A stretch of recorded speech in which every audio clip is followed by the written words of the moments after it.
అన్నమయ్య జిల్లాలో విషాద ఘటన చోటు చేసుకుంది. ఎర్ర ఆముదం గింజలు తిని 7గురు చిన్నారులు అస్వస్థకు గురయ్యారు. మదనాపల్లి రామసముద్రం మండలం పేడరాశిపల్లి గ్రామంలో ఈ ఘటన జరిగింది.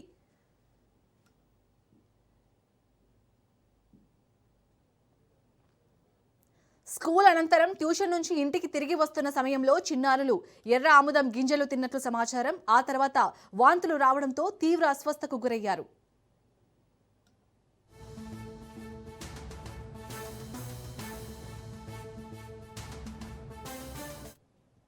వెంటనే కుటుంబ సభ్యులు చిన్నారులను పుంగనూరు, మదనాపల్లి, రామసముద్రం ప్రభుత్వ ఆసుపత్రులకు తరలించారు.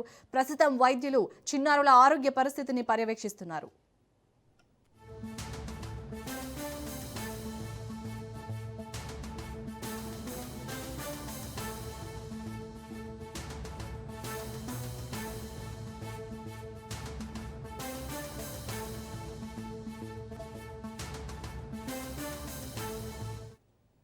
అయితే ఆసుపత్రిలో బెడ్ సౌకర్యాలు సరిపోకపోవడంపై విమర్శలు వ్యక్తమవుతున్నాయి.